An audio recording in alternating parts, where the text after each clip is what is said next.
and many other things. And I have a few words to say to you that I think will be helpful. And last night was incredible, not only Texas, but so many other places. And the numbers were fantastic. And they've really been that way for a year. If you look, it's hundreds of people won, and almost nobody didn't win. So, but last night was very, very powerful. So I'm thrilled to welcome everyone to the 12th cabinet meeting of our administration, and we're doing something that no administration's ever done. We're always letting the press join us because we're very open and transparent. You like the word transparent, but we're more transparent than any administration in history. No, to the best of my knowledge, press has never been invited ever to a cabinet meeting for any reason at all. And it's an honor to have you. This team has achieved more than most other administrations achieve in 8 years. We took the most dangerous, unsafe, violent, and open border in the world. Anywhere in the world, there's no border like the border we had, and created the most secure border in the history of our country. We had no people, 12 months now, no people reported in the last 12 months came in illegally. 0 illegal aliens admitted to the United States in the last 12 months. And those charts are made by, you would say, politically unfriendly people. And the reason they don't come in is because nobody comes up, because they know that they're going to be turned away. And if they get in, they're going to be moved out right away. So it's been 0. You're the one that do the reports. I'm actually surprised by the number because I don't know how it can be 0, but they say it's 0 for the last 12 months. In 2025, we achieved the largest drop in the murder rate ever recorded. So the murder rate was quite high, and we achieved the largest drop in the murder rate ever recorded to the lowest level in 125 years. That's the year 1900. And that's despite the fact that many people came in from prisons and from very rough countries and from mental institutions and from lots of other places, drug dealers and others. They came in illegally during the Biden administration. We've gotten many of them out, but we still have some that we're looking for, quite a few that we're still looking for, but we've gotten over 11,888 murderers were allowed into our country. We've gotten a lot of them out. We've gotten some, we put them in jail. We don't even trust the country to send them because they'll come back in maybe. We put them in jail. 11,888 murders, more than half of which have committed more than one murder. That's what they allowed in. They can never be forgotten for the horrible things they've done to this country. Fentanyl coming across our border is now down by 61%. 61%. And coming in by water, by sea, by ocean is down 97%. Can you imagine? Thanks to our Republican majorities in Congress, we passed the largest tax cuts in American history. All Democrats voted against the tax cuts, putting more money in Americans' pockets. This year, the typical family got tax refunds of nearly almost close to $5,000. The stock market has set 68 all-time record highs since the election. So 68 days, we hit all-time highs. We're right there now. And the average 401k, and that's despite the conflict. I don't call it a war, I call it a conflict. Despite the conflict with Venezuela, who no longer has a Navy, no longer has an Air Force, no longer has a lot of people that were leading the country into very bad places.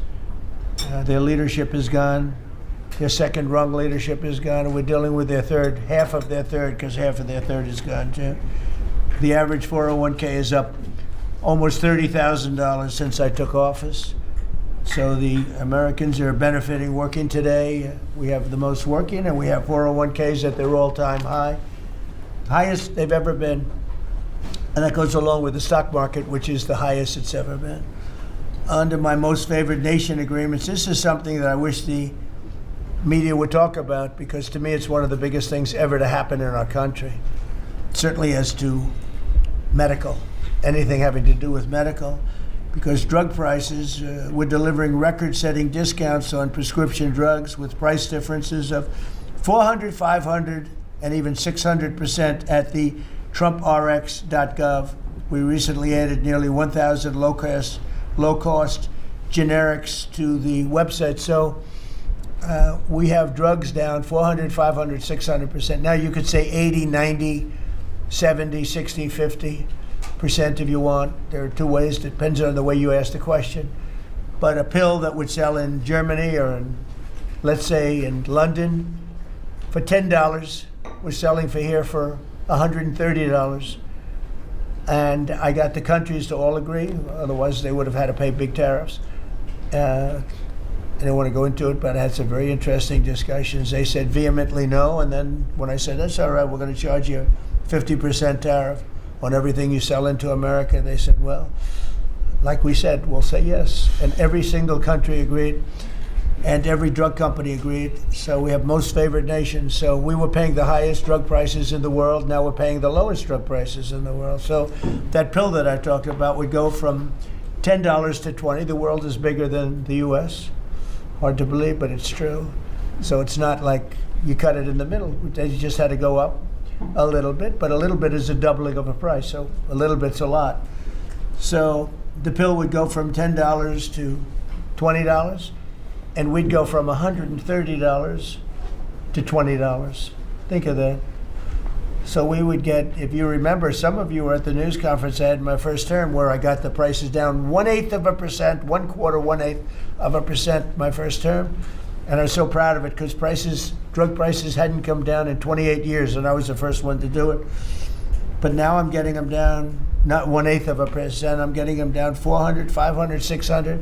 Or if you want to use it a different way, you could say 70%, 80%, 90%, 50%.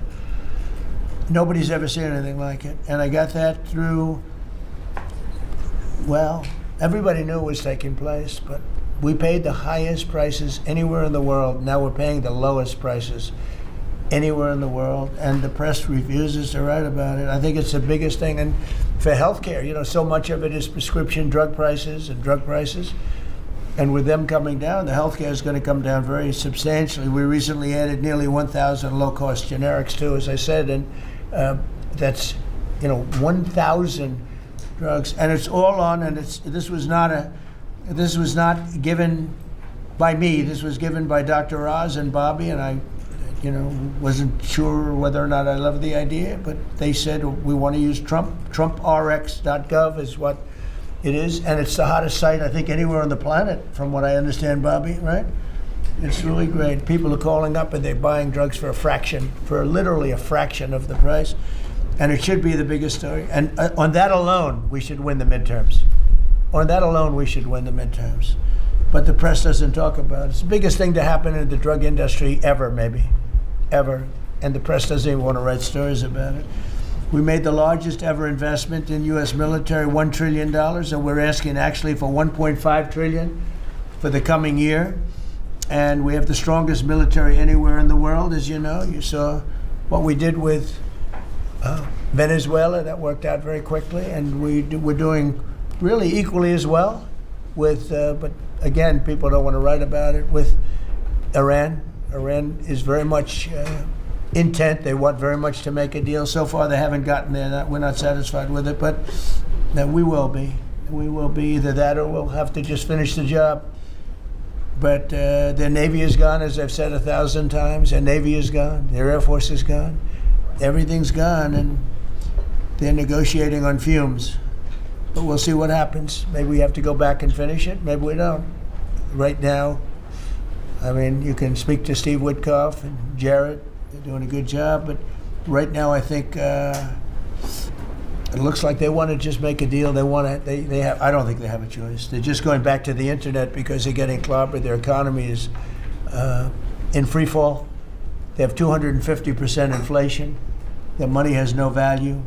Their whole economic system is broken down. They thought they were going to outweight me. We'll outweight him. He's got the midterms. I don't care about the midterms. Look what happened last night. That was the prelude to the midterms. People understand it. They know that. Very simple. Iran cannot have a nuclear weapon. I'm doing that for the world. I'm not doing it just for us. And we've had great support from other nations, by the way. We don't need it at all, but we've had great support from other nations. The problem is you always get the support when you don't need it. When you need it, you don't get the support. With Operation Epic Fury, our warriors are ensuring that the world's #1 state sponsor of terror, never obtains a nuclear weapon, and they won't. Under the leadership of Vice President J.D. Vance, very proud of this, the White House Task Force to eliminate fraud is waging war on waste, fraud, theft, and abuse like nobody's ever seen before. He looks like Elliot Ness. Do you ever see Elliot Ness? I'm telling you, the guys that are up there, we're all central casting, they're standing behind. What a group of people. No, it looks like a movie. I'm going to make a movie out of it, I think. And they're finding billions and billions and billions of dollars. And I just said, that's good. He said, you haven't seen anything yet. Just said that. And, if he does really great, we'll have a balanced budget without having to do anything. This is the kind of money they stole. They're crooks. They're thieves. And I hope that Todd is going to do a real job. These are crooked people. These are thieves. This isn't like a mistake. We're just talking about one person. He got hundreds of thousands, millions of dollars for securing one man, for taking care of one elderly man. He was a service. He got paid millions of dollars for taking care of one man. Total crook. They're all crooks. The Somalians, what they've done to Minnesota, the Somalians, they're crooked as hell. Ilhan Omar, crooked as hell. They're all crooks. And we got them. We got them. Now we're putting the clamps on. But boy, I tell you, that's an impressive group of guys that you have behind you. I was watching that, and a couple of very strong women too. But I was watching that last night. I said, I'm proud of you guys. In 2 months, we've exposed tens of billions of dollars of defrauded taxpayer money, prosecuted numerous fraudsters, Todd, and stopped billions of suspicious payments, very suspicious. Oh, you haven't seen anything yet? Well, you see, I'm getting reports from Todd, from JD.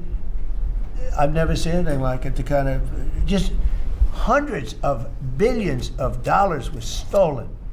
And no other administration would do what we're doing. They'd let it go. Everybody was getting rich. And I think we have a chance to save Social Security without doing anything to it by just the numbers of fraudulent people on Social Security, people that are 115 years old, 125 years old, getting payments. It's funny, I said, oh, do those payments get turned back? No, they accept them. Well, somebody's getting the payment. It's not a person that's 125 years old. But that's the least of it. The numbers that we're finding out, we have great people at Social Security. We're going to make our Social Security so strong, so good, that you've never seen anything like it. We're going to protect. I said right from the beginning, we're going to protect our people on Social Security. If the Democrats ever got in, you wouldn't have said Social Security would be bankrupt. People wouldn't be getting anything.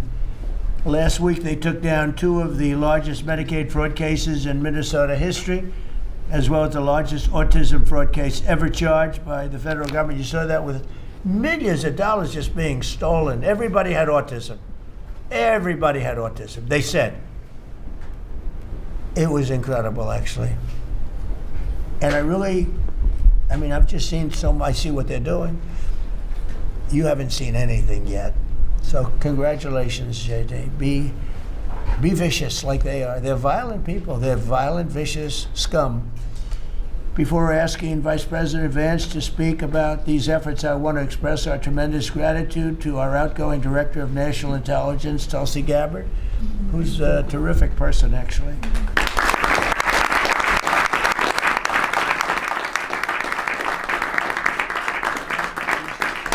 Come up with some findings that were pretty good.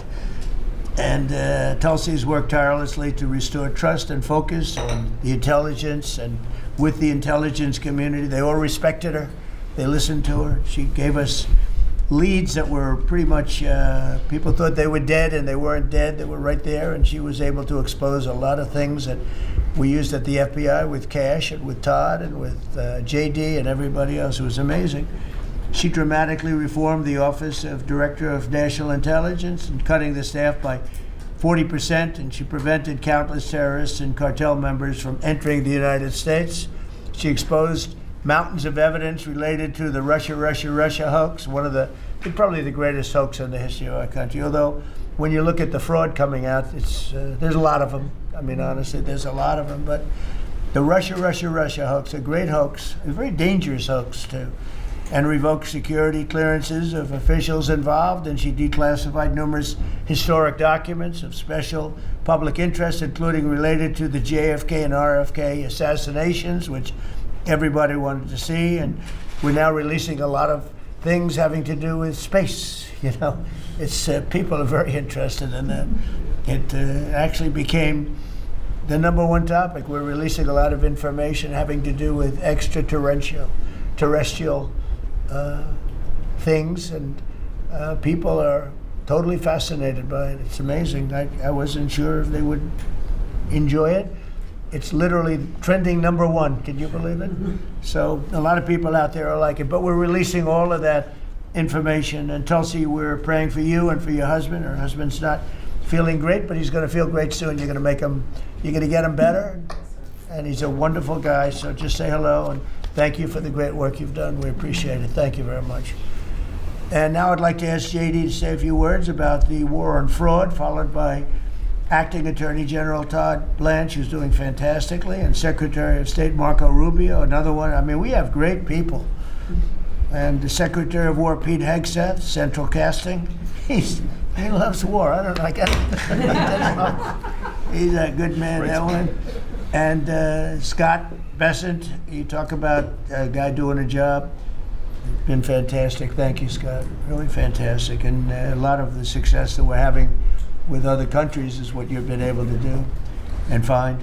And SBA Administrator Kelly Loeffler, and all of the people here have been great. We're going to just do those few, and maybe if you have some questions, we'll go to others. But everybody around here has got a lot to say, but we did that once and it lasted for like 4 or 5 hours. It was a little much. We want to be open. So now if I do this way, they'll say, he didn't let anybody talk. But let's start with JD, and you can talk about a really, really important thing, bringing our country back to honesty. A tremendous amount of money is involved. Hey, go ahead. Thank you. Yes, sir. Well, first of all, thank you for your leadership, sir, and for making it possible. I often find in the fraud task force that there sometimes are barriers that we need to break down, agencies that need to coordinate, and I'll come to the president and say, Mr. President, I need your permission to do, he'll say, for what? For the fraud task force, and he'll cut me off and say, yes, go do it. So the fact that we have dedicated presidential leadership is really what's made this possible, because it does require we've got great people around the table, but sometimes these agencies don't know how to work together at the lower level, and that's one of the things we've had to turn on and force with the fraud task force. So I want to shout out just a few all-stars here. Linda at the Department of Education has been amazing at finding student loan fraud. You've got people who are either illegal aliens or aren't even actually real human beings who are getting hundreds of millions of dollars from the Department of Education for student loans. We have cut that off. We found a lot. We're going to find a lot more. Scott at HUD has been amazing, because a lot of the fraud that we see is housing fraud, people claiming benefits that they're not entitled to, or again, sir, sometimes completely made up people who exist purely to collect fraudulent money from the American taxpayer.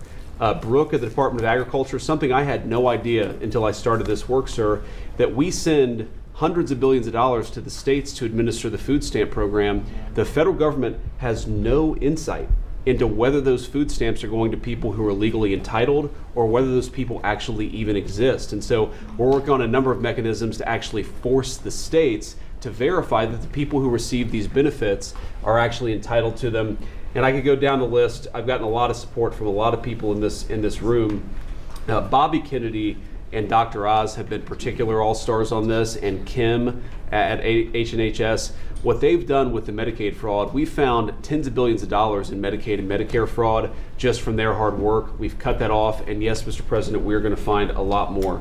The final thing I want to say, Mr. President, and I know that Todd maybe has something to say about this as well, but I always try to remind the American people, and certainly remind the cabinet officials. By the way, Kelly at SBA has found tens of billions of dollars that were from fraudulent loans that were giving under the Biden administration, and we've now cut that off and recovered a lot of that money. So this has been a whole of government effort, Mr. President. The team really deserves a great deal of credit here. But the final point I want to make, sir, is I always try to remind the American people that fraud is fundamentally a crime with two victims. The most obvious victim are the American taxpayer. They pay their taxes, they expect the money to go where it should go, and that's not happening because of the fraudsters.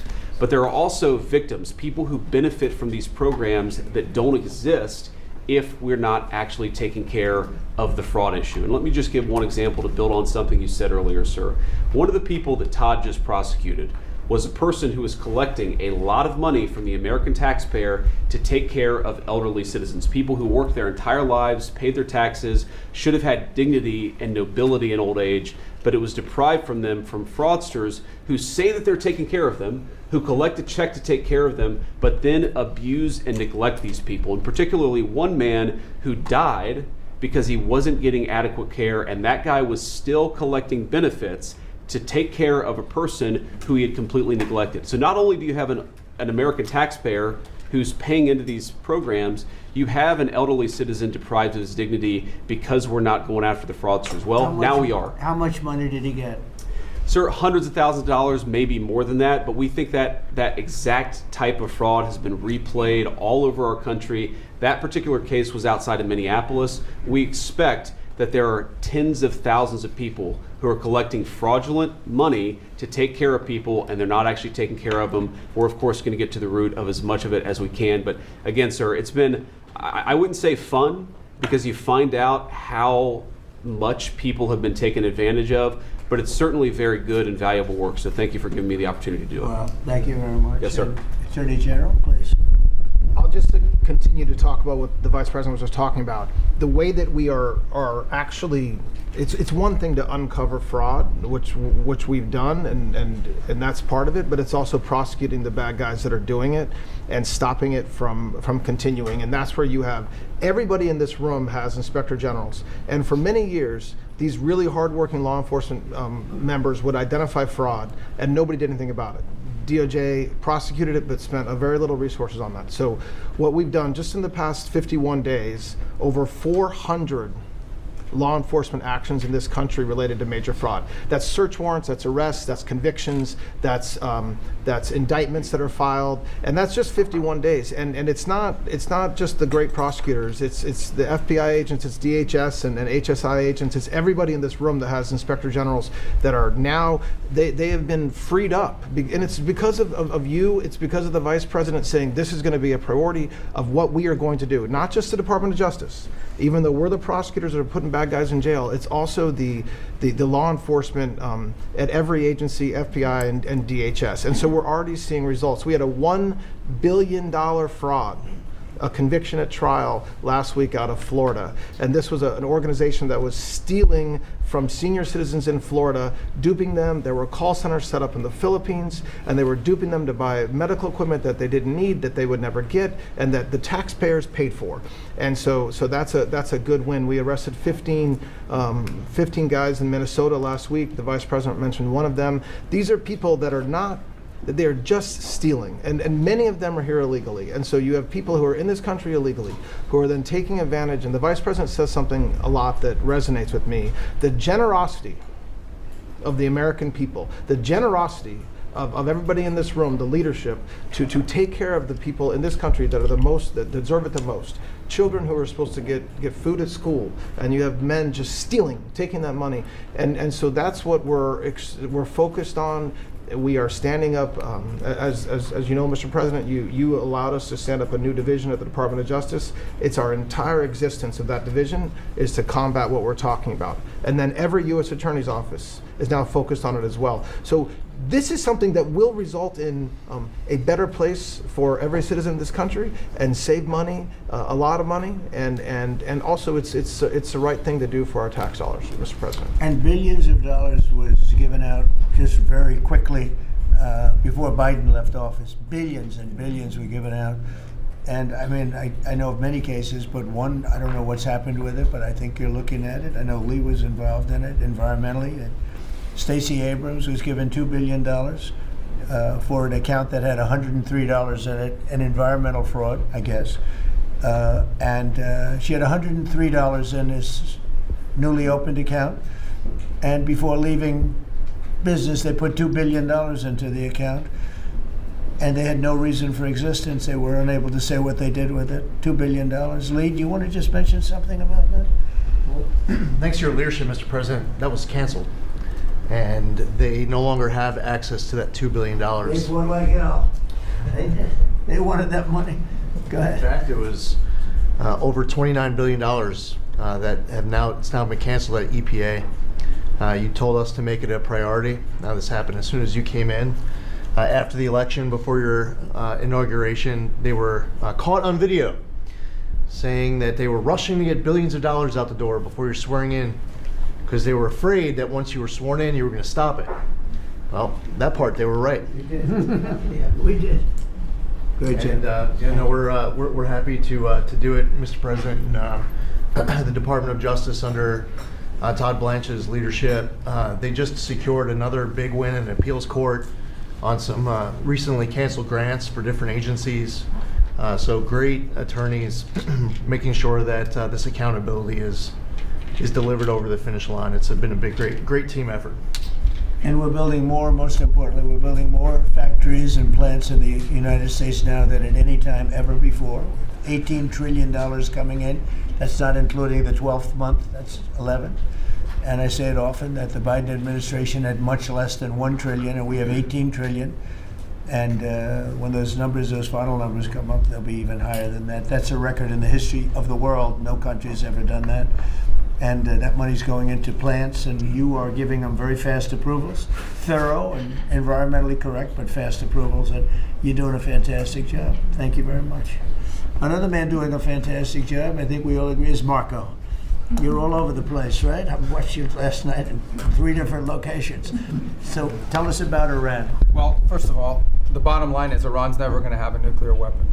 And if recent events have done anything, is just remind us once again that they are the world's leading sponsor of terrorism. And they can never have a nuclear weapon. Now, the president's preference, Mr. President, your preference is told us repeatedly, is always to negotiate these things and to figure out if you can have agreements. Diplomacy is always the first option. And we continue to work on that through your envoys, Mr. Woodcoff and Kushner and others, the vice president, who've been very involved. And if there's an agreement to be made, we want that to be made. I think there's been some progress and some interest, and we'll see over the next few hours and days whether progress could be made. I just want to remind everybody, Mr. President, you know this well, you have other options available to you if that doesn't work. But the bottom line is that we prefer the negotiated diplomatic route, and we're going to give it every chance to succeed. I know you're giving it every chance to succeed, Mr. President. But here's the bottom line, because I keep getting asked, what is this all about? It's very simple. Iran and these people in charge of Iran can never have a nuclear weapon, and they will never have a nuclear weapon, and they most certainly will not have one as long as you're President of the United States. On that point, it's very clear. Just 2 quick things I want to touch upon. One, you touched upon the border and security. Part of securing our border is dealing with the people that are in this country unlawfully, many of whom do not want to go back to the country that they originally came from for a variety of reasons. Either we can't send them there or some judge ties us up. And one of the key things we have achieved is now 20 countries have signed third country national agreements, meaning these are safe countries where individuals who refuse to go back to their country of origin can be sent to that country instead. We've gotten 20 countries now around the world who have signed agreements that allow us to deport people to those places. What often happens when you go to the person who's here unlawfully and say, we're going to send you to this third country, is all of a sudden they decide they'd rather go back to their home country instead. So it gives the ability to enforce all laws, and we work very closely with the Department of Homeland Security on that front. Something else that I know is concerning people, because it's on the news, is Ebola. Our number one obligation, we're involved in foreign policy, but even our foreign policy, the number one priority of our foreign policy is to protect the American people. We cannot and will not allow any cases of Ebola to enter the United States. And so the State Department and other agencies represented here, the Centers for Disease Control, HHS, others, are working very, very hard to contain this crisis to the countries where it's currently located, particularly the Democratic Republic of the Congo. And so we've surged assistance to make sure that is being contained there. And obviously, multiple agencies involved here are also very involved in tracking people, just to make sure that nobody comes into this country that has Ebola and creates a problem for us. And we feel like we've got good efforts in place to do that, and Americans should feel assured that the President and his administration is doing everything we can to protect them on that front. My last point, you said I was all over the place. One of the places I stopped in last night was to initial the Trump route for prosperity in Armenia. This is a key linchpin of the peace deal that you were able to achieve between Armenia and Azerbaijan. Right. And in addition to that, we also signed a critical minerals MOU with them and a strategic engagement one as well. So just a reminder of another war you helped to settle, Mr. President. But from that has now we are seeing the emergence of a great new relationship with Armenia that really had grown stagnant for a very long period of time. So we're doing well on that front as well. Thank you. And could I just ask you, Cuba and Venezuela, what's going on there? Well, interesting. On Venezuela, that process continues, that three-phase process, of obviously stabilization, recovery, and transition. I would just say, just since January 3rd of this year, okay, and I think this number's right, and Chris or Doug can correct me on this, but I think over 10 million barrels of Venezuelan oil have been delivered to the United States since the 3rd of January. That industry is being professionalized for the first time ever. It's going to the benefit of the Venezuelan people. They are selling oil in the market at market rates. The money's going to an account in the United States, controlled and monitored by Treasury, audited by KPMG, and it's for the first time ever, the money's not being stolen. It's going to the benefit of the Venezuelan people. Cuba's in a lot of trouble, because unfortunately for them, it's run by a bunch of incompetent communists. And being communist is bad, being an incompetent communist is like the worst.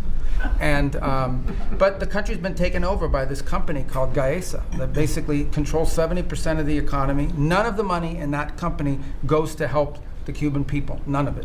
So we'll be talking to them, we'll be working on it. We want something good for the Cuban people, and hopefully there'll be a good outcome there for them. There needs to be. It's 90 miles from our shores, and having a failed state 90 miles from our shores is a threat to the national security of the United States. So we're producing right now more oil by double than Russia and Saudi Arabia combined. There's never been anything like that. We don't need oil, we don't need the Straits, we don't need anything, but we have more oil now being produced by 2 times than Russia and Saudi Arabia combined. It's a great stat. You want to say something about that? Well, I would, President Trump, under your leadership, we've opened up lease sales on public land. This is land that was put away for the benefit and the use of the American people, like the Strategic Petroleum Reserve in Alaska. The Biden administration had illegally stopped holding lease sales during their administration. President Trump famously said, drill, baby, drill, but before you can drill, you've got to open public lands.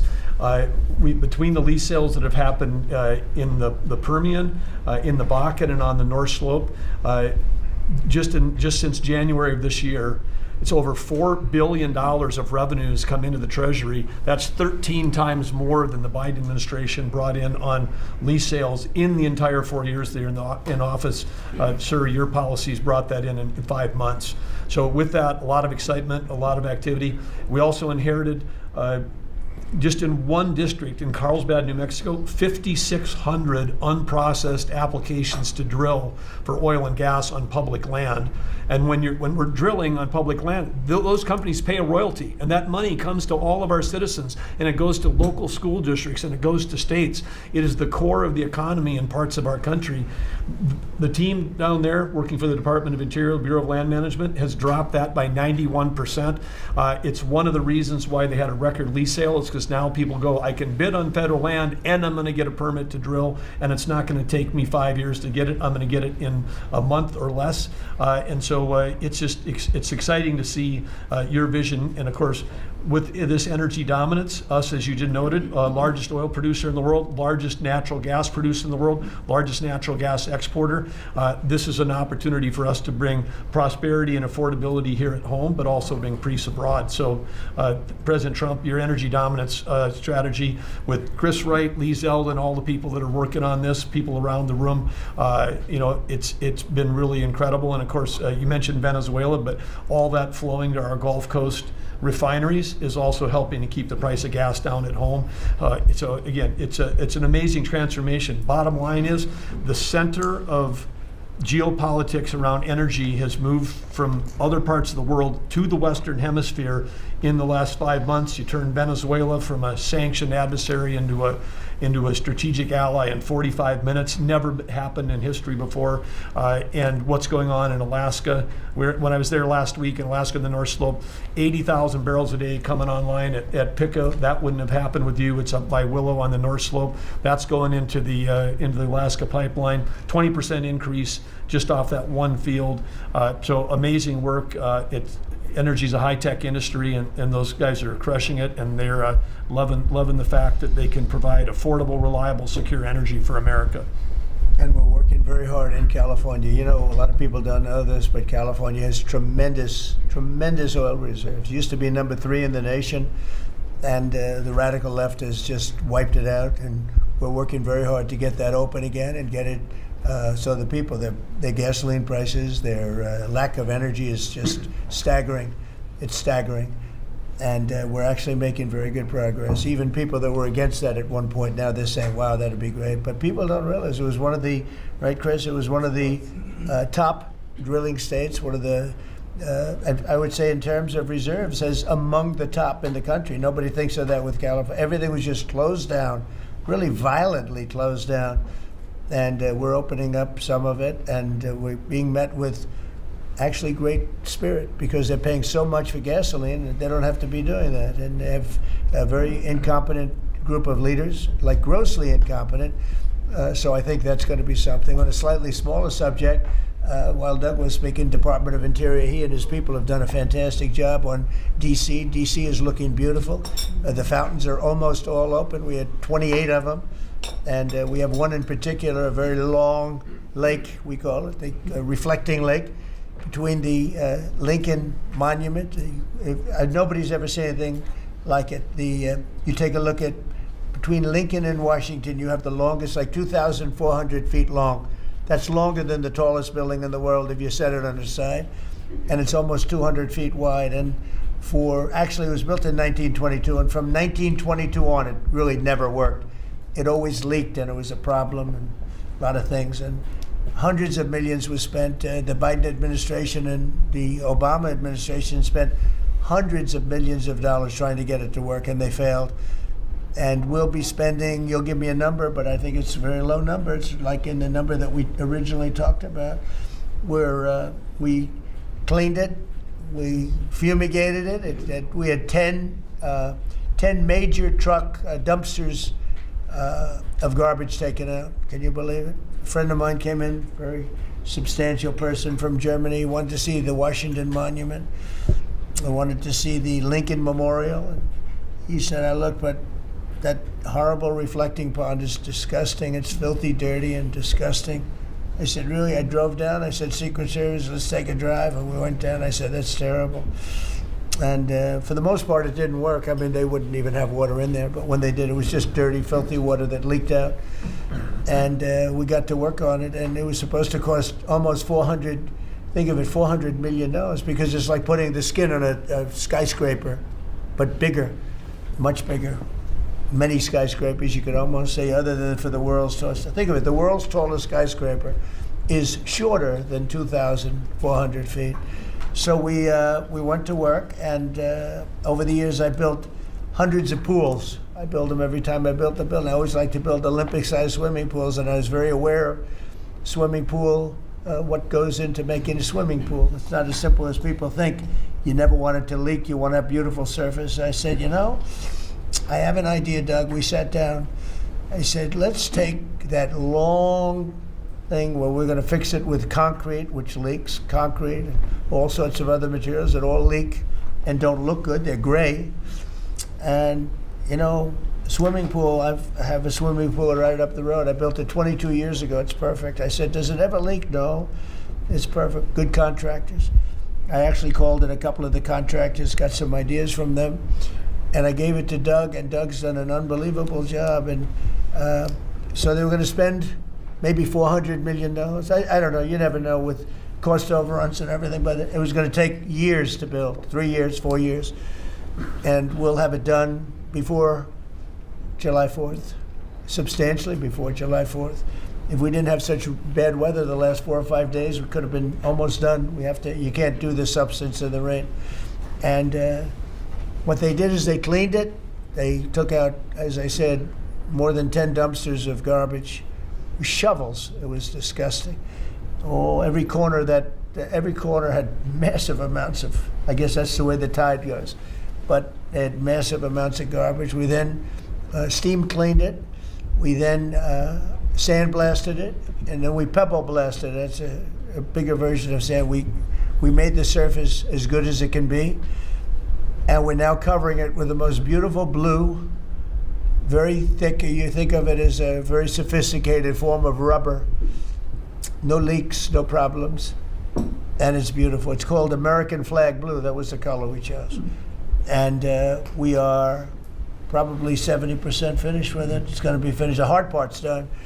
And then we decided to do much more than we originally, I thought I was just going to do the surface, but we said the problem is the outer ring looks pretty bad too, where you walk on.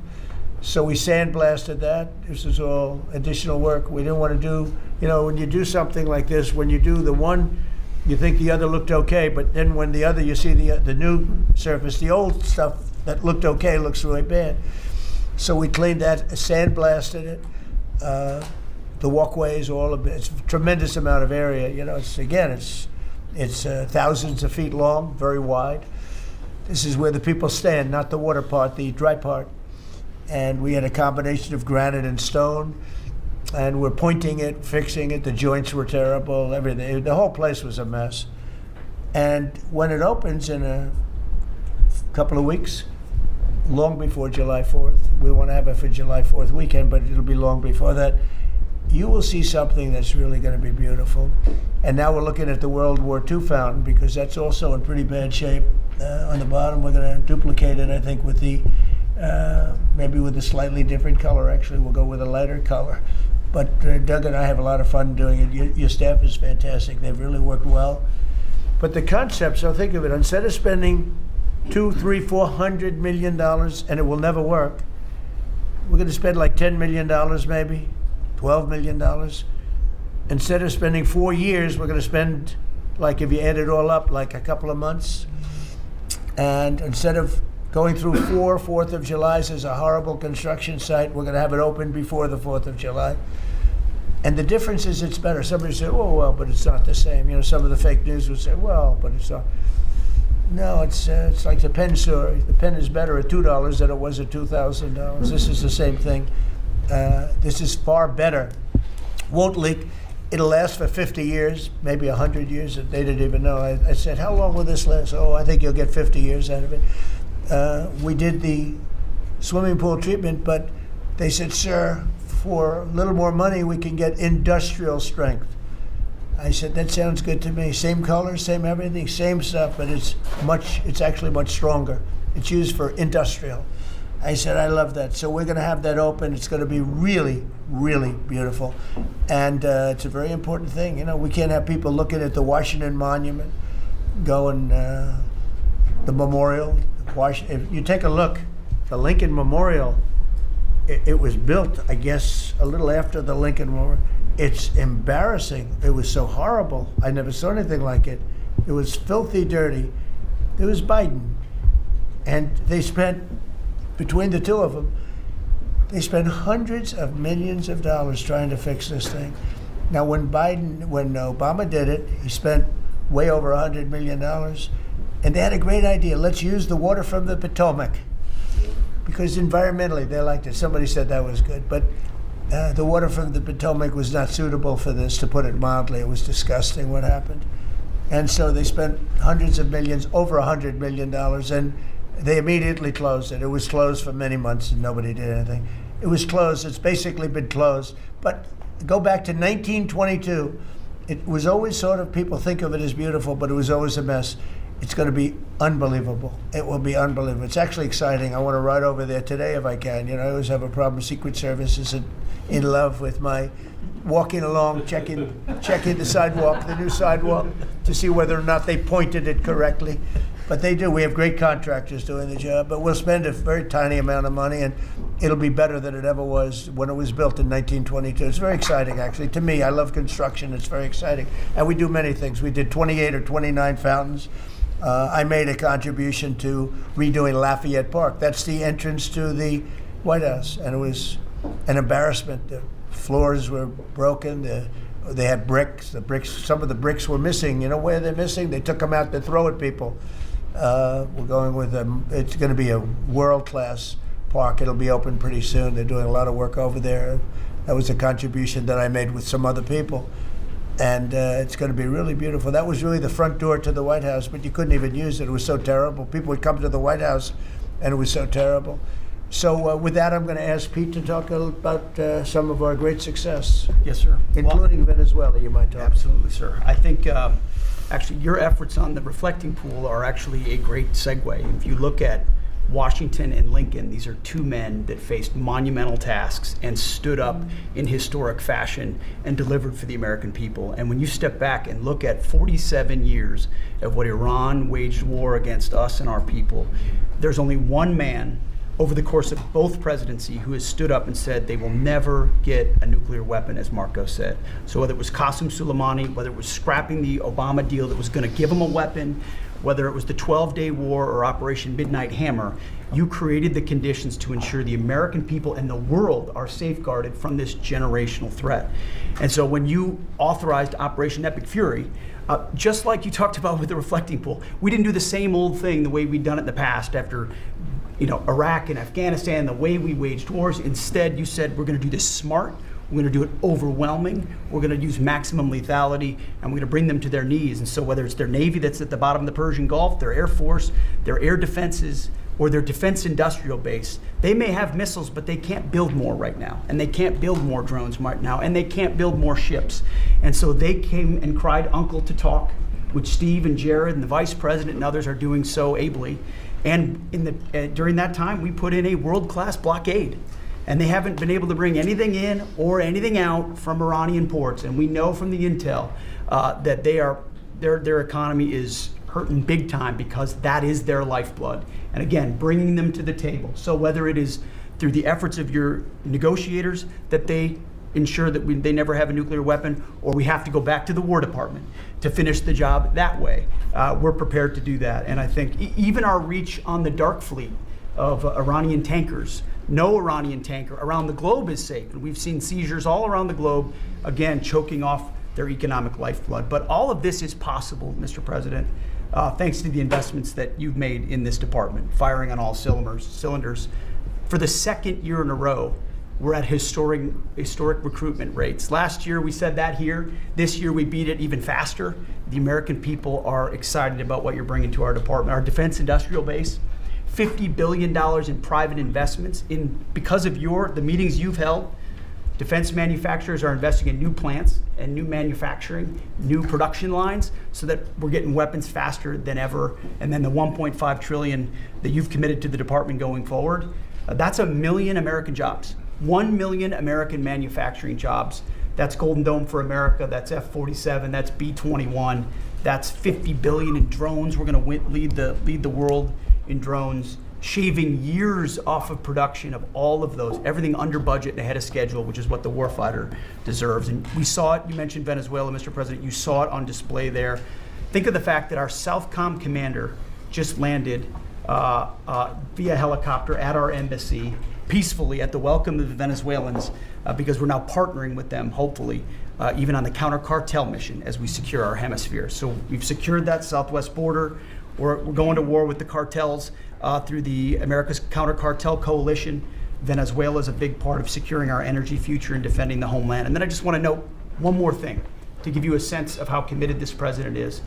Maybe a year ago, he heard the call of Nigerian Christians who were being targeted and killed by ISIS in Nigeria. And he said, Pete, I want the War Department to focus on ensuring that we do everything we can to protect those Christians.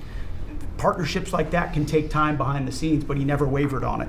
And we got the assets there, and over the last month, and there hasn't been much coverage of this, we killed ISIS #2 in Nigeria, who's most responsible for killing Christians and trying to target the U.S. homeland, and have since, because of the intel we gathered, killed hundreds of ISIS members who were targeting and killing Christians in Nigeria, creating a whole new opportunity there. So there's a lot of things we do that the media pays attention to, and a lot of things the president empowers the department to do on behalf of the American people that he deserves great credit for. Thank you.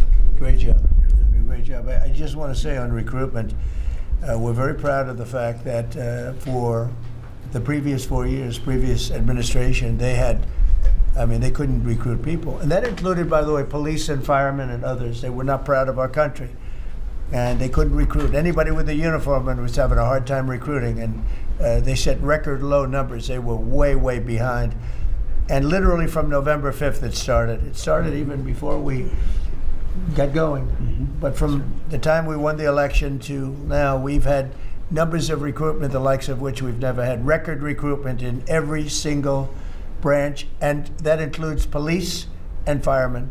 Record recruitment, so we're very proud of that. Thank you. Great job. Thank you, sir. Kelly, please. Mr. President, you have made us a nation of builders again. You're leading us to the greatest economy that the world has ever known, and I see that every week as I travel this country, main streets across dozens of states, from Alaska to Maine. I've been in many of those states 2 or 3 times. I hear it everywhere I go. Please thank the President for putting us back on track. They thank you, they love you, they want more of what we're doing: tax cuts, deregulation, fair trade, energy dominance. Small businesses are spring-loaded, and we see that in the jobs numbers. In the last 2 months alone, we've created over 300,000 private sector jobs in this country. Most jobs are created by small businesses, 2 out of 3. And small businesses, as you know, make up 99% of all businesses in this country and account for half of our GDP. So when that part of the economy is finally working again, they've gotten out from $5 trillion of regulation that the Biden administration put on hardworking small businesses. They penalized growth, investment, hard work, and success. But thanks to the working family tax cuts that every single Democrat voted against, hardworking families, the welders, the waitresses that I meet on factory floors across this country, from Pennsylvania to New Mexico, where I'll be tomorrow. Brooke and I are going to Arizona tonight. So we see this everywhere we go. It's one of the most underreported stories in the media. Main Street is back, and that's because America first. I'll tell you the other thing about fraud. Small businesses are particularly hurt by the fraud because they're some of our biggest taxpayers in the country. And they show up every day. They work hard to provide for their employees, to build their businesses. They're doing it the honest way. And they see fraudsters taking from the American people. It's taxpayer money. And so you think about, at the SBA, we found $200 billion in fraudulent PPP loans that the Biden administration tried to hide and forgive and sweep under the rug. We've turned the first $22 billion of that over to Treasury for collections and to DOJ for prosecution. Our Inspector General is already announcing that people are going to jail. There are jail sentences now being served. We've announced that 140,000 people have been barred from ever getting SBA loans again, defrauding the government for about $9 billion. So we are going to continue our work under the great leadership of Vice President Vance and appreciate the partnership because it's really accelerated our ability to get the job done. But then just back to small businesses. We have record business formation in this country. That's another story that the media won't tell you. Over 500,000 businesses on average a month this year. So it's not just record people working, strong job creation, business formation at all-time records in this country, but we have manufacturing expansion 4 consecutive months. That means that's a leading indicator, meaning that we have expansion coming. Another story the media won't tell you, 98% of all manufacturers are small businesses. 75% of our defense industrial base is small business. They're our main exporters.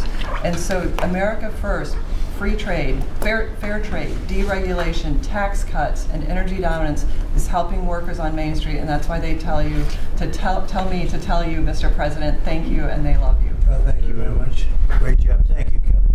And I just say, you know, we went to China last week. We had an amazing meeting with President Xi. The relationship's very good. We're doing a lot of business with China now, but it's not where they were ripping us off. For years and years, they ripped us off like nobody ever got ripped off. Now it's a very profitable business that we do with China. And they respect our country again. We have the strongest military in the world by far, and they respect our country again. Scott, please. Sir, on the economy, 2 words: resilience and prosperity. The continued resilience of the economy speaks for itself, even during the Iran conflict. And it speaks to the strength of your leadership. Pro-growth policies are creating conditions for American families and businesses to prosper. We're entering the second half of our 250th anniversary year with renewed optimism and momentum. It has never been a better time to be an American, and as you said earlier, we have a record number of Americans working. The economy that you are building is not only strong, but secure and resilient and better positioned to compete globally. Real GDP has risen 2.7% over the past 4 quarters, something that many economists said couldn't be done. In the first quarter of 2026, despite the Iran conflict, GDP grew at a 2% annual rate. The Atlanta Fed GDP now is predicting 4.3% for this quarter. In terms of prices, I believe the prices are transitory. Oil will be lower than pre-conflict levels when this ends. Natural gas is already down, as you mentioned. Drug and pharmaceutical prices, they are plummeting, and rent is down. We are more resilient to energy price fluctuations due to your energy dominance agenda, to regulatory efforts, and we have never sold so much energy to the rest of the world. Business investment rose at a 10.4% annual rate in the first quarter. Capital expenditures and business equipment rose more than 17%, and that is as a result of the tax bill and tariffs. Jobs related to commercial construction, factory construction are up 90,000 since your inauguration. In the past 2 months, the private sector, as Kelly said, has added 313,000 new jobs. And those are private sector jobs, sir, including 13,000 manufacturing jobs. We have construction jobs. We're building the factories, and those will turn into manufacturing jobs. The stock market has hit new highs. The stock market lives in the future. It is seeing on the other side of this conflict, it is a strong symbol of optimism for the future. Corporate earnings are high, and wages are doing well. For the tax season, we had the best tax filing season in history, which is a victory for Main Street. The average refund was nearly $3,300, 11% increase from last tax filing season. And importantly, 62 million returns had one of your 4 signature policies: no tax on tips, no tax on overtime. They reduced taxes. 85% of our seniors paid no taxes on Social Security, and the deductibility of auto loans for American-made cars. For what I believe is the most important government benefit for young people since the GI Bill, the Trump accounts. The app will be available on all major platforms tomorrow morning, and it will place the American dreams into the palms of the hands of parents and children. Nearly 6 million kids have been signed up for Trump accounts, and they will launch on July 4th, and it will be a great symbol of the 250th anniversary. Main Street prosperity, workers have seen positive wage gains. The unemployment rate remains low at 4.3%, and private sector job growth is strong. So just to reiterate, resilience and prosperity have been the marks of your second term. It's been great. It's been amazing, actually. Any questions? Thank you, Mr. President. Iris Tao with NTV Sister Media with the Epoch Times. We've done a lot to clean up DC and fight crimes here. And as a lot of Americans and people from all around the world are coming to the nation's capital ahead of the major 250th birthday events here, how important is it for you to really keep delivering on these results, but also what does it mean for America's identity on the national and international stage? So I'm very proud of DC because when we came here, a little more than a year ago, it was a very dangerous place, and now it's a very safe place. It's been incredible what's happened. As you see the crime numbers, we had restaurants closing up, and nobody wanted to go to a restaurant. They were afraid to walk to work. It was very, very dangerous place, very unsafe, and now it's a very safe place. We brought in the National Guard. We worked with Cash and the FBI, and Janine is doing fantastically, and Todd, and everybody. And it's now a very safe city, and people are pouring in, and you see the grass is all beautiful. We put a lot of new grass in because, you know, like people, grass has a life too. And this grass it was up a long time. But the waterfalls we talked about and the fountains are, most of them are in the final stages or fixed. People are writing me letters. People are talking about it. We have some of the most beautiful fountains in the world, and there wasn't one, not one, that worked. We had 29. Out of the 29, not one was worked, in addition to the reflecting pool, which is even, that was the big one of them all, but that was a disaster. So with all of that, and this place is looking beautiful. I rode through it yesterday. where the fences are down. The homeless aren't staying here any longer. We're helping them out, but we're not, we just can't have them in the nation's capital. And when foreign dignitaries come in, they're saying, the first thing they say to me, this place has really changed. They saw that it was going down. Our whole country was going down, just like DC was going down. And as you know, the restaurants were closing up. There weren't very many restaurants, and now they're opening up. You can't get a space, and everyone's going out to dinner, and they're safe. And we had the national security, and we have the National Guard, and we're going to keep them. I want to, by the way, just in case I mentioned, keep them. Okay. And don't lower the number either. Somebody said, "Oh, are there less?" I said, "I hope not, but don't lower the number if you don't mind." Okay. We're going to surge this summer too. They look great. You know what? They give people.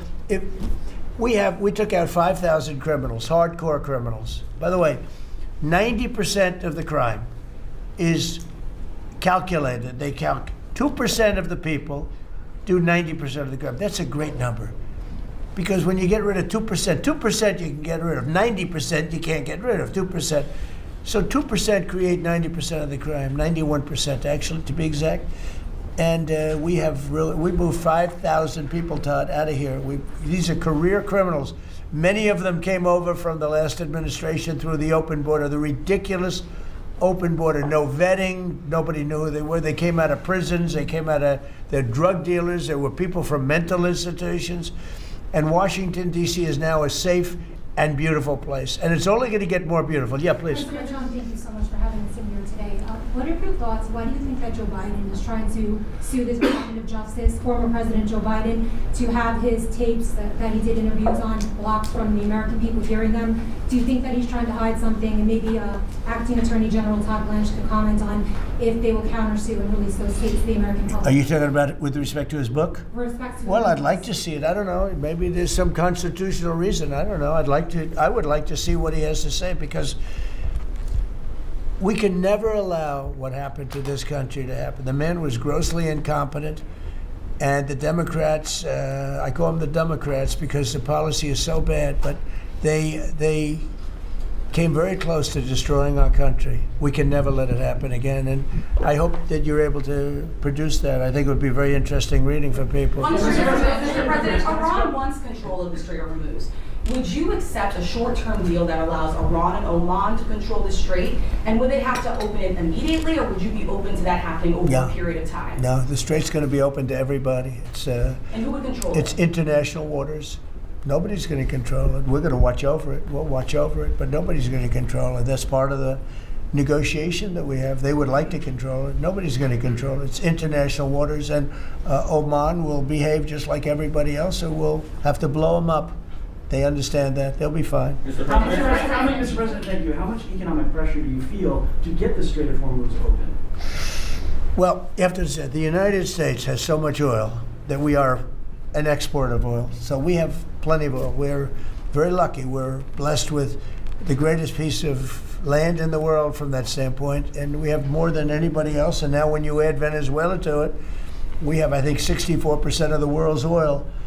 And we're getting along very well with Venezuela, by the way. It's being run really beautifully. The big companies are moving in. It's going to be amazing, because it's also, like us, they're very blessed in that sense.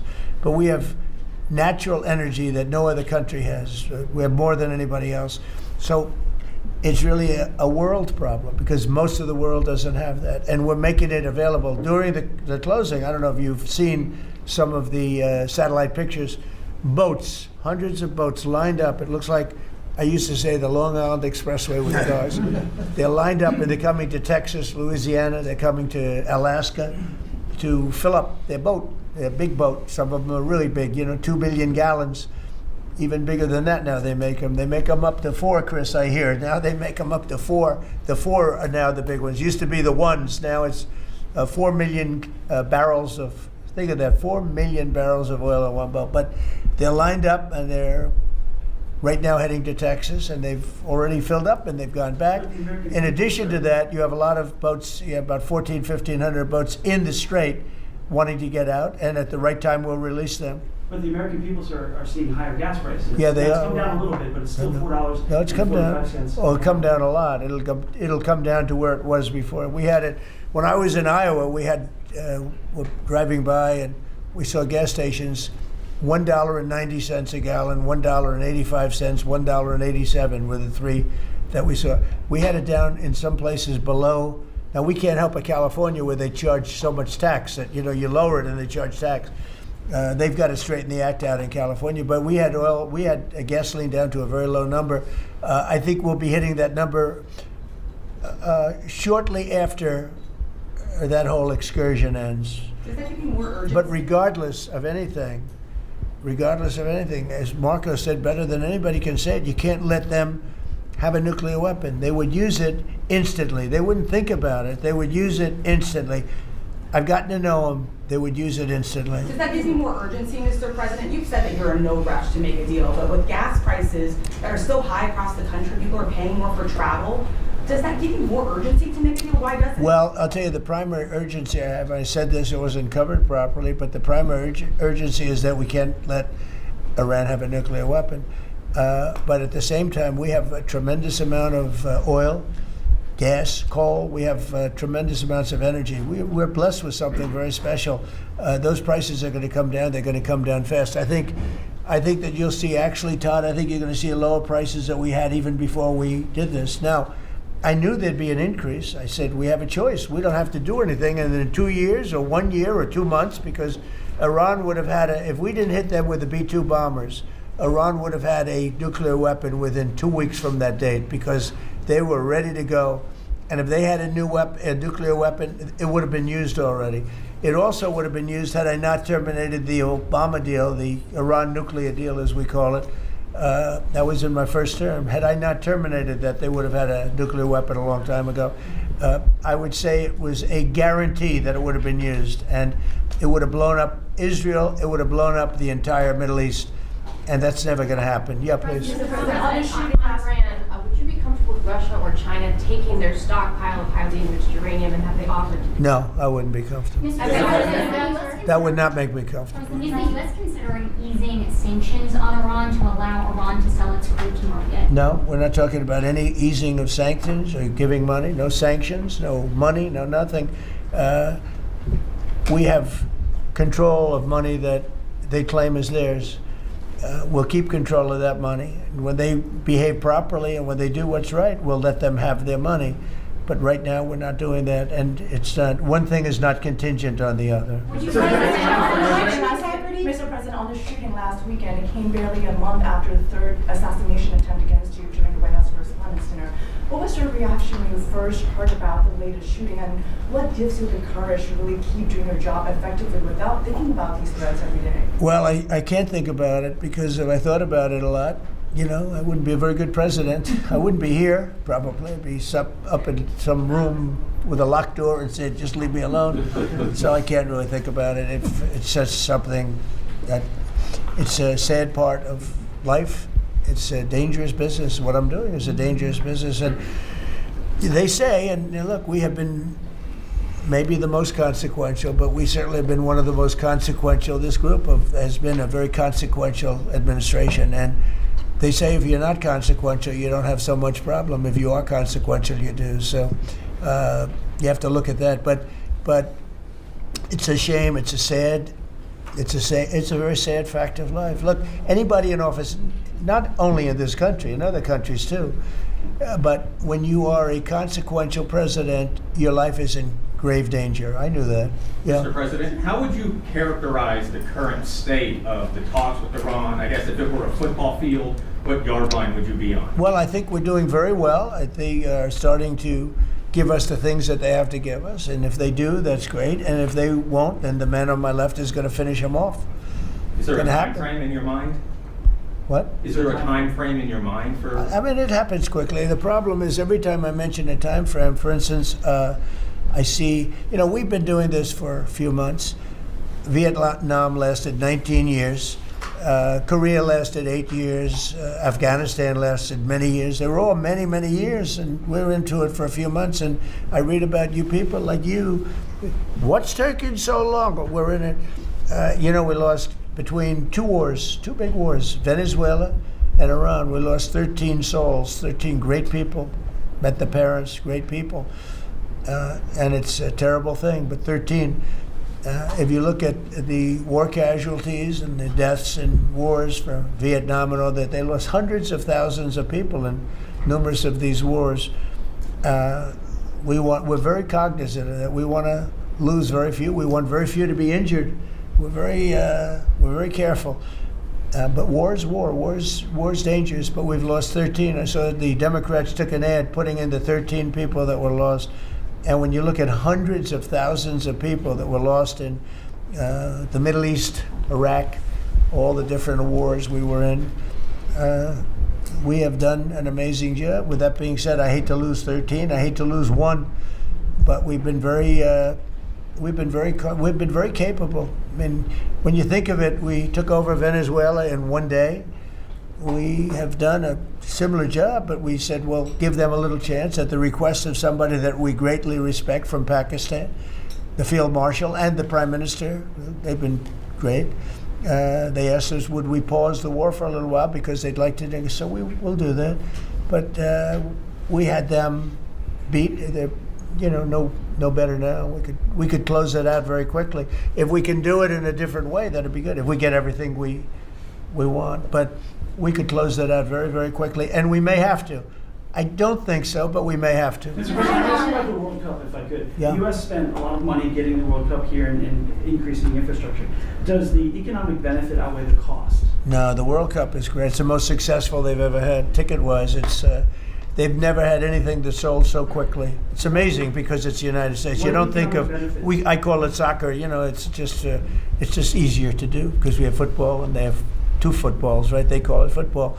But most people never thought they'd see anything like that. The World Cup, it's turned out to be the most successful World Cup from the standpoint of what's happening than they've ever had. Yeah, please. Thank you so much. Robin Ortiz with Turning Point USA. I have one question for you and one question for Vice President J.D. Vance on fraud. What's your message to the New Jersey leaders pushing back against ICE operations at Delaney Hall? About ICE? Yes. Or about NICE, as I call it, NICE. The NICE facility. I'd love to change the name, call it NICE. They do a great job, and it's all paid for protesters. You can see by the signs. The signs are all made by the same beautiful factory. It's a printing plant. In fact, I'm thinking about using it. They do such a nice job. These aren't protesters. These people are fake. They're all paid for. And I will tell you, Tom Homan and that whole group, and now Mark Wayne is so incredible. Mark Wayne, do you want to just respond to that? We run the finest facilities anywhere in the world of their type. But we have some horrible killers. We have killers. We have guys that have murdered numerous people in there. And these are the people they're trying to protect. There's nobody that runs a facility like we do. Mark Wayne, please. Yeah, it shows that this radical left Democrats' priorities when they decide to go out and protest a detention center where we're housing rapists, child predators, murderers, drug dealers, and they choose Memorial Day of all the time to go protest something that they say that they're that it's because they're on a hunger strike when there was only a handful of individuals that was refusing to eat because they want their ethnic group or their ethnic right food. Well, they can go back to their country and get whatever food they want. The fact is, we're giving them the calories they want. This isn't Holiday Inn. We're giving them sanitation. But for the Democrats and the governor, like Governor Sherrill and Senator Kim and Senator Booker, to go out and do something like this of all the days is very frustrating. And we see Antifa signs are literally out there. The local police literally refusing to respond. They barricade it, not allowing our employees to come in and out. ICE has to go out there, remove the barricade, and then you have one of the senators complain because he got splattered with a pepper ball. I'm sorry, you probably shouldn't have been there. One thing I'll say about that, the local police, I know a lot of the New Jersey police, they're phenomenal. They love us, but they're told not to do anything. That's right. They love us. They love him. They even love me a lot. And I'm in New Jersey a lot. It's great. I mean, I think it's a great place. It's got a group of people running it now that are having a hard time. But they they really like this administration. They love this administration more than any administration they've ever had. And they're thanking me all the time. And, you know, I see those guys going up and down the Jersey Turnpike with their big, beautiful hats on. I say, I'd like to look like that someday. You know, they're great. No, these are great people, and they love him, and they love ICE, and they love the Border Patrol, and they're not allowed to talk to anybody. It's like, but it all comes from the top. They have to follow orders. They want to keep their jobs. Are you expecting Congress to pass a federal gas tax holiday? A gas tax holiday? Yeah, to suspend federal. Well, it's something we might talk about. Let's see what happens over the next week, 2 weeks. A lot of good things are happening. So are you going to the next game next week? No, I was invited to I was going to go on Wednesday, but they closed it out very quickly. They're great. And Jim Dolan's a great guy. He's, as you know, owns and in charge of Madison Square Garden. He's having a good year. Boy, what a team. They win all their games. They have some great players. I think I'll be going to one of the games. Yeah, I was invited by numerous people and Jim, and I think I'll be going. It's great to see it. You know, the Knicks have really, they've really suffered for years, and they're doing right. They're doing right now very well. Would you accept an agreement with Iran that just calls for further talks on the uranium? Or No. The only option. No, the basics. No, I would for some of it, you know, because it's a memorandum of understanding for speed. One of the things that will happen is the Strait will open immediately, but it's got to be perfect. I'm not going to do this. I didn't do this to get a crummy agreement. The worst agreement ever signed was by Barack Hussein Obama. What a horrible agreement that was. It was a setback for this country, for the whole world. The Middle East would have blown itself up. No, I would like to have the countries we were talking about with Saudi Arabia, UAE, Qatar, and the others. We'd like to have them immediately join and Steve Witkoff is working on that with Jared and some others, but would like to have them join the Abraham Accords. It'll be historic if they do it. And we would. I think they owe that to us. To be honest, I think because that really would be a tremendous sign, and I think those countries owe it to us. Steve, are you going to get them to sign? We're definitely pushing it, Mr. President. I'm not sure we should make the deal if they don't sign. You want to know the truth. If they don't sign to join the Abraham Accords, I don't know that we have countries in there already. UAE, great countries, bold countries. And it's turned out to be so good, so effective. And so we're, requesting strongly that they join. It'll be great. It'll be great for Saudi Arabia. It'll be great for Qatar and Kuwait, the whole group. So the Iran deal might be contingent on more countries joining? I don't know. I don't want to say that. I'm not going to give you, what's contingent, what's not. I can say that we can make a good deal right now, but maybe not a great deal. And if it's not a great deal, we're not making it. So because we can make a great deal with this guy right here, and but it's it's a lot nastier. Probably wouldn't go as quickly. We wouldn't be talking about as quickly, but it would be foolproof. But I think we're doing very well, Steve. I think we're doing pretty well in terms of the negotiation, but we'll see. If it's not going to be a real deal, because Obama had that horrible JCPOA, whatever it was the worst deal. It was a path for Iran to have a nuclear weapon very quickly. Years ago, they would have had a nuclear weapon. We might not be here talking about it right now. They would have had a nuclear weapon. And frankly, Obama picked the wrong country. He should have picked another country. I won't tell you what it was. But he picked the wrong country when he picked Iran. But we have things understood now with Iran. It's been nasty. They've lost their leaders. They've lost. And it really is regime change. We didn't set out for regime change. But by the fact that we're dealing with a totally different group of people than we were at the beginning.